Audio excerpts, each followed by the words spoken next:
Good morning. Welcome to Dulcimer Diaries. I'm Stephen Seifert. It is a little bit of Shebeg Shamor there, the old Irish air. It's a neat tune on the Dulcimer. I've been looking through a lot of those Dulcimer players' news archives lately. Go to dpnews. Oh, I don't know.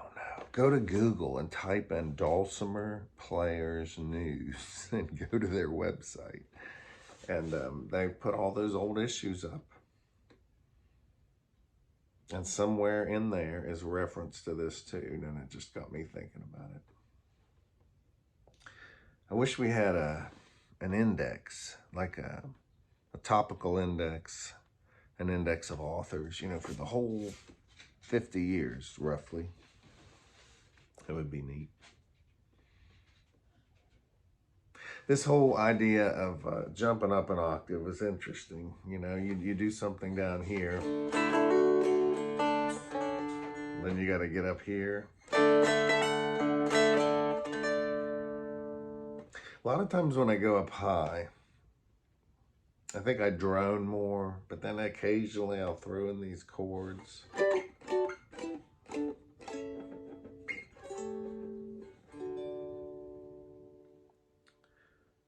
It's different up here.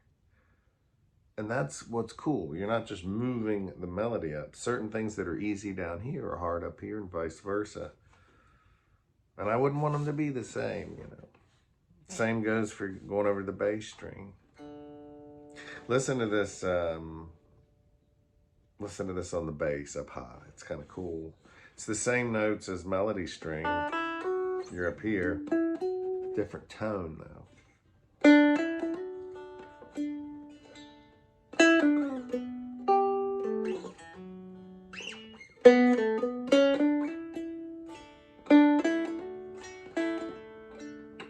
It's pretty neat.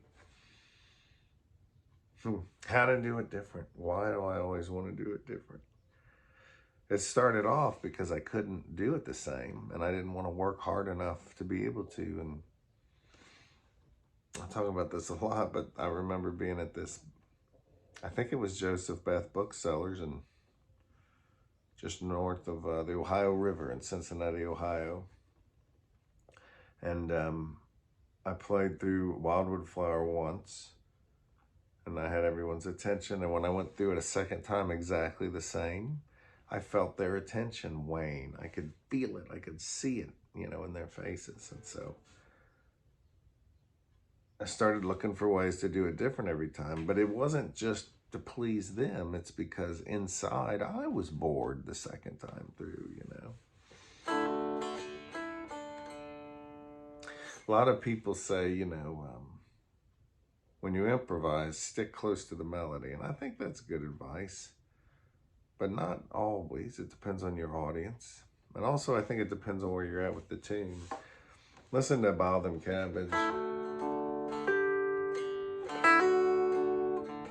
That's what you expect, something like that. But in your journey to improvise, you might try stuff like,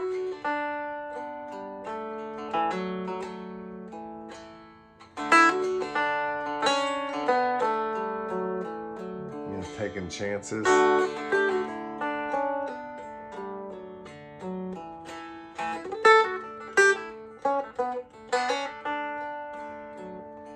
You gotta play around with things. Don't worry about being tasteful at first. Just play around. When you play around, bad things happen. There's mistakes, there's glitches, there's hiccups and stumbles.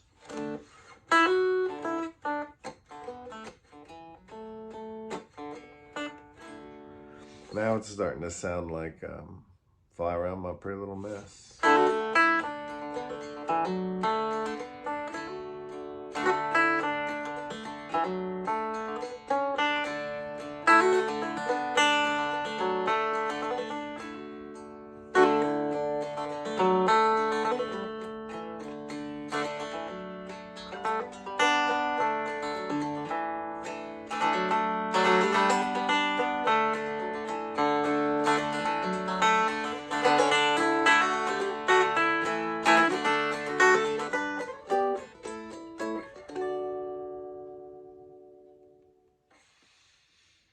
Sometimes I like to have a subtractive way of making something different.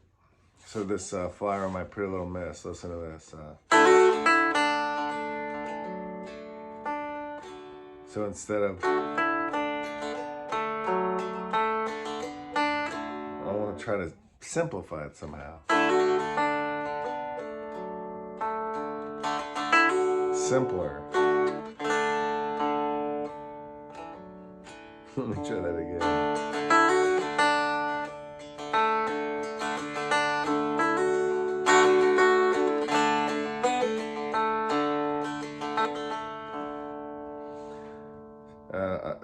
I think one way you can play with variety is just to get simple. How could we do that with Wildwood Flower?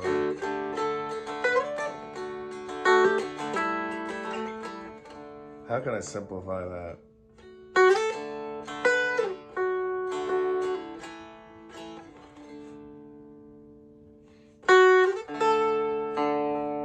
Just leave stuff out.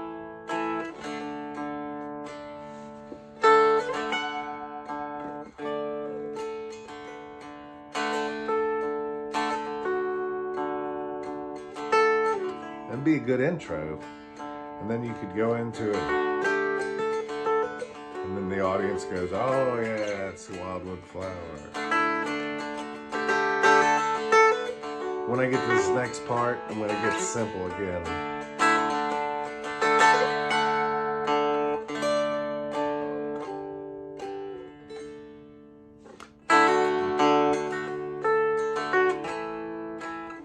Then you can get fancy.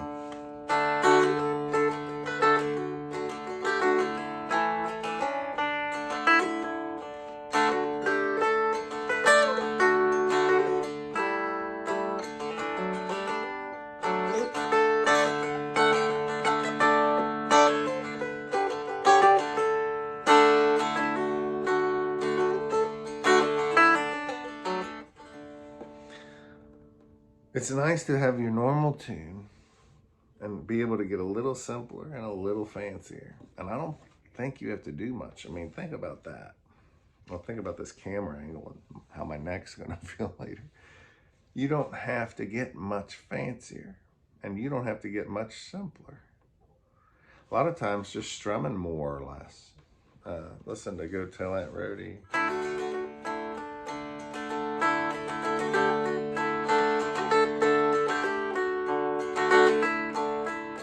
Less.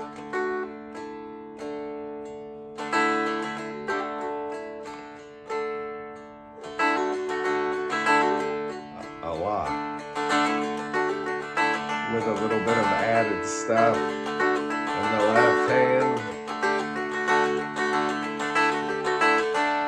Just strumming more or less is a good way to do things different. I think one of the best ways to learn how to get fancier with the left hand, just melodically, is just tell yourself, do more, do more. And it's going to be ugly a lot. And hopefully over time, you'll start to refine things, you know. Of course, you could put chords, partial chords all over this stuff, full chords. Let's do a little example of that. How about, let's see, what's one I haven't talked about in a while? How about Bonaparte Crossing the Rhine? How's that go? I don't even know. Bonaparte crossing the Rhine. I can't think of it. Let's do Scotland the Brave for a second. Why can't I remember Bonaparte crossing the Rhine? That's just the way it goes. This is why we need each other. We need people playing together. All right, so I'm going to actually try. I don't usually put chords with Scotland the Brave, but listen to this.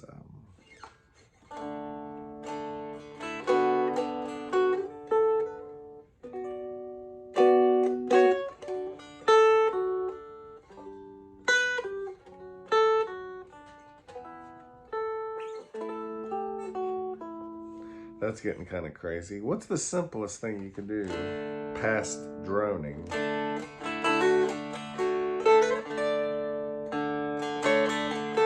A G, a big D, and then an A. Keep it nice and simple. You could put 3-string chords with everything. Or almost everything.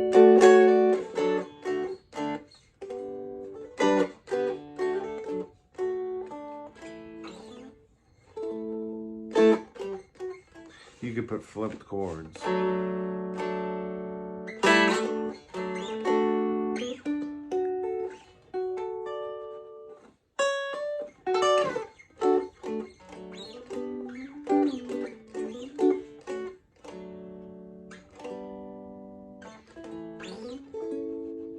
I'm hunting around a little bit there.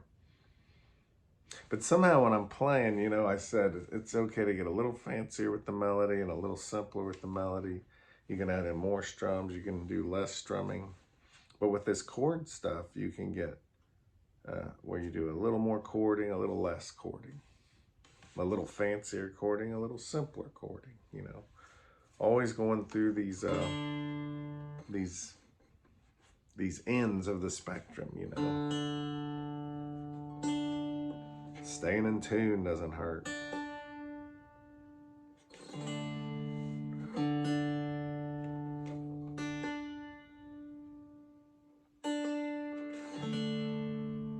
Hey, if you want to do some stuff with me where I don't meander and blab as much and wander as much, check out Mountain Dulcimer A2Z.com. Tonight, I'm teaching an hour live workshop online, and you can be part of it. I've been doing a chromatic series just on chromatic dulcimer. We've been meeting every Monday morning. I've got that this morning at 9. I don't want to forget. And I'm cooking breakfast this morning, and I don't want to forget that either. Doing things different. I want to do one more thing. I'll let you go. Playing in different keys is fun.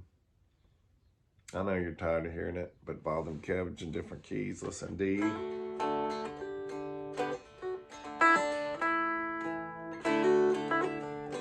All right, so let's go to G without the capo. And you can finger that different ways. And I'm not doing a bluegrass version here. How about A?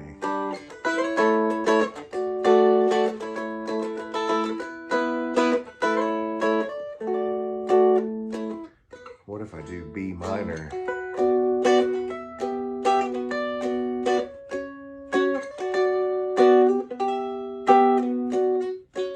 A, back to D.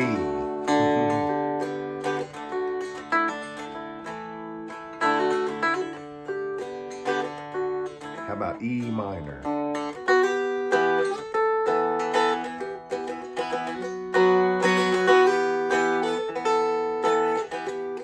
F sharp, pedal wild.